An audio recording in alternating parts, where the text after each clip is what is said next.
Worry feels useful until you see what it's doing to you. We tend to think that worrying about a problem will solve it faster. It feels productive, like we're doing something. But in fact, it's actually draining your energy. You can feel it in your body.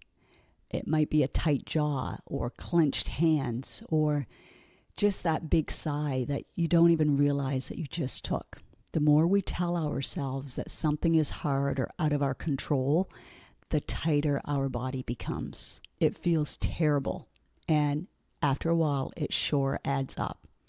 Welcome to episode 161, When Worry Doesn't Slow Down and How It's Affecting Your Health. Chronic worry keeps stress hormones elevated. It affects your sleep, disrupts digestion, increases blood pressure, suppresses your immune system, and increases your risk for cardiac disease. Your body doesn't really know the difference between what you're just thinking and what is truly real. So it responds the same way. And right now, there's a lot vying for our attention. There seems to be a lot to think about, so our brains are on high alert. And this isn't new, my friend. It seems like it is, but it's not. We just have to look at history to realize that there's always been good and evil. There's been things to celebrate and things to grieve. There's one thing that we know is certain, and that's uncertainty itself. However, we're taking in more information than any generation before us. Within minutes, we can hear or watch something that's happened halfway across the world. And most often, it's the most extreme version of it. I don't think we were meant to carry all that. When I think back to my childhood, most of what shaped my world was the things around me in my community. So my family, church, neighbors, and school. The news came on at 6 p.m. and we had a weekly paper on Wednesdays called the Victoria County Record. That's very different from what we're exposed to now. Social media and the news, they're activating our sympathetic nervous systems. That's that fight or flight response. It's an automatic physiological reaction. So of course, all of our senses feel on high alert because of that surge in adrenaline. I'm talking about this again because worry and mental stress can create so much problems in our mental and physical health. The body can't distinguish between the levels of danger, so it automatically activates the sympathetic nervous system, which causes cortisol to rise. That then increases blood sugar and triglycerides, which are blood fats, which in imminent danger could be used for fuel for your body. But you guessed it, since we don't actually have to run for our lives, our body can't use it and instead is just stored up as fat. When I help women with releasing weight, it's about so much more than just another eating plan. It's about what's causing that urge or desire to eat, often for comfort or distraction. And it can be simply the body's way, the innate way that it has to try to rebalance the nervous system. Today, I want to encourage you to work on your own mind and body. It's the one thing that you can control. We need to protect it and strengthen it. Even if you've been given an unfavorable diagnosis, there's usually some actions you can take to extend your days or even years. Your mind and heart are so valuable, and our souls yearn for more. Your heart, mind, motivations, desires, and emotions are creating your current life right now. So if you're feeling more alert, more tense, more stressed, more on edge, it makes sense. But staying in that state doesn't help you think clearly. It does the opposite. If you've been sitting in that space of constant back and forth, it's why I'm going to run the Out of the Miserable Maybe workshop another time. It will be on May 30th. It's a Saturday afternoon, and you can join me live in person for a small amount of people, up to 10, or online. It's for you if you know that there's things that you want to do, you think about it, you kind of circle around in it, but you haven't yet followed through. Or you've started to follow through, something got in your way, and you didn't complete it. And it's kind of perplexing because you're like, I know that I really want to do it, but I can't seem to do it. I have a formula that we use, and it's powerful to show you why you're not doing it and how you can take action and get that result that you want. I'm sure you can say there's been a lot of energy, wasted energy thinking about it. So sometimes then we can avoid it because we don't want to feel bad about it.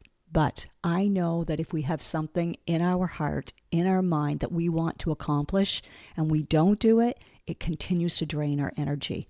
So I want to support you and help you gain the confidence to have what you desire and to make it happen and to get that satisfaction of knowing you're doing so. I'll share more details in the show notes, so be sure to check it out. When you're in a state of worry, even a small reset can start to shift the nervous system, shift it in a calming way.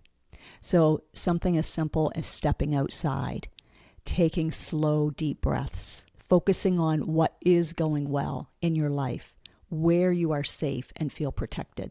Just trying to come back to the present and notice the sights and sounds around you. That will help ground you. It's not a time to be problem solving while you're doing this. You're simply being present, and you're certainly not scrolling as you're out trying to ground yourself. You might think, well, does that really help?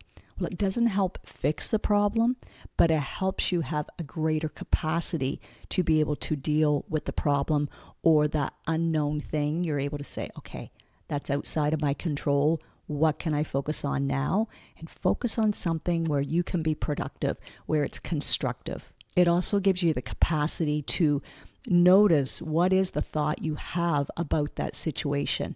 And if that thought is not serving you, if it's not helping you move forward, it's maybe serving you in the fight or flight response of, I've got to be aware, I've got to be alert. But if it's not helping you move forward in what you want to do, then after having that slight reset, you might be able to make a new decision and shift your focus. It is training your brain. It doesn't just happen on its own. And it's not jumping to something that's like overly positive or extreme. It has to feel believable. So a thought that feels better when you think it and also has some belief to it, that's what I call a bridge thought. It's getting you from where you're thinking now, which is kind of crappy or worrisome, not jumping over to everything's rainbows and daisies. It's that bridge thought or thoughts that's going to help you feel better one thought at a time. That sure beats just spinning in circles. And when you take that one action step, it changes your state. There's a realignment that happens and you start to gain momentum. However, there are times when even a small step might feel impossible for you. And that's where you'll want to reach out to a family member or a friend or your counselor, or if you have a therapist or a coach, reach out for support. Don't try to do life alone and stay in that river of misery. Having that outside perspective and support can make such a difference. Yesterday, I worked with a client who was feeling quite stuck. And so we didn't try to go and create this great big shift. We looked to her past and found evidence for what she knows is possible, which started to bring up the confidence within from knowing what she's done in the past and the belief that she can do it again. And then we will continue to work on this, rewiring some of the beliefs that she's had from the past that she could get so far, and that would be all. Now we're working on creating her new identity and the beliefs that support that so that she doesn't revert back to the old belief system that has been so ingrained, that's in her default mode. She felt more encouraged and confident that, yes, this is what I needed. I'm back on board. I'm continuing on. That's the kind of work that I do with my clients. If we haven't met before, I'm Clarenda Price, a former nurse, personal trainer, and life and weight loss coach. I help women reduce stress, feel more in control of their health and habits, and create sustainable changes that can actually last. We do so in a way where they don't have to feel like they have to add more pressure or that there's something wrong with their discipline and willpower. I help them discover their true intrinsic values and from there create the identity of who they want to be. They want to show up in a certain way. They want to feel a certain way. They want to look a certain way. It's a beautiful thing. When your mind is clear and focused, it's going to create better actions. And those actions will give you the results that you want. Yet when worry takes over, you can feel like you're simply stuck. You're in a frozen state. That's especially true when it's things that are based on our survival, like things of safety, financial, and our health. Those are real life stressors. But as always, there's always a way to move forward. One simple exercise you can do right now is to get everything out of your head and onto paper. Call it a brain dump. You may have also heard me say a thought download. There's no structure, framework needed. You just start writing. There's various ways to do this, but for today, let's just say that everything you've written down, like what am I thinking? What's on my mind? You choose one thought. It doesn't have to be like positive, but let's say it's helpful, it's beneficial, it's constructive. Choose that thought to think about. Then take one step forward.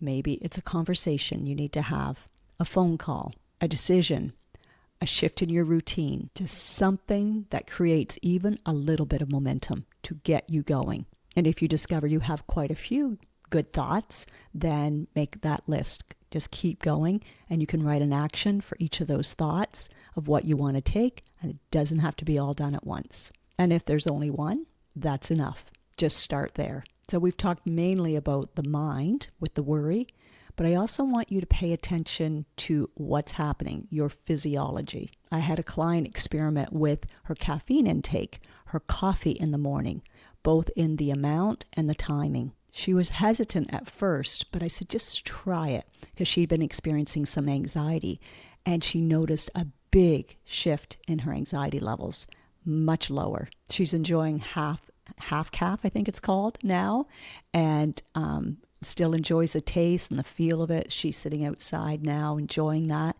and doesn't miss the caffeine, and also doesn't miss that heightened anxiety that she was feeling. Caffeine isn't bad. It's actually, there's a lot of helpful benefits to it, but you have to know that it does stimulate your nervous system, which can trigger adrenaline, and depending on the amount, it can increase your cortisol by 50%. So notice if you're someone that it amplifies that feeling of being on edge or feeling wired. It's personal. It's not a cookie cutter approach. It's not like, oh, you shouldn't have caffeine and you should. When we can look out, zoom out, and look at the bigger picture, then it becomes clear. For me, it'll be a year in June since I've stopped having my caffeine every morning. Now, probably I could count on both hands how many times I've had even some caffeine in it. And a lot of times I think it's more of a mental thing that I'm like, oh, I didn't sleep that great, and I've got this, I want to be able to focus on the podcast or this early client, and I'll think I'll just put 1 tablespoon to like my 4 before I put it through my pour over or Keurig, whichever one I'm using. The biggest difference that I've noticed is my sleep. I always knew that I was sensitive to caffeine. Like if I had chocolate past 3 o'clock, I would know that I would have more frequent awakenings in the night or not go as deep in my sleep. So caffeine tends to do the same thing, even if it's like early in the morning, like 8 o'clock, let's say. Not when I first get up. You should never drink coffee when you first get up, in case you don't know that yet. You want to make sure you've been up at least an hour. You want to have had protein in your system so that you won't get that heightened response. So bottom line, we're all different, but just having that awareness gives you options. I think most of you, if you are listening or watching to this, all have a growth mindset. Otherwise, you'd be watching cat videos or something else. So I just say, be open. Be open to what you're hearing, but also do your research and make sure it's valid, because there is a lot of noise out there right now. And before I wrap up, I want you to think of someone in your life right now who may be going through a difficult time. Maybe you've noticed, not from them, maybe they've kind of gone quiet, but maybe from some post on Facebook or somewhere that you've noticed that maybe they're going through a challenging time. If I've been around someone at a gathering and I notice that they're a bit off, I then get curious, like, I wonder what they're carrying right now. So if the right opportunity comes, then reach out to them, ask them, talk with them, or simply share this podcast because maybe they need to hear this about the worrying. And you could send a little thinking of you message, nothing too elaborate, nothing too invasive at all, but just to say, I'm thinking about you, and this helped me, so I thought it might help you. I think now especially we need more of that.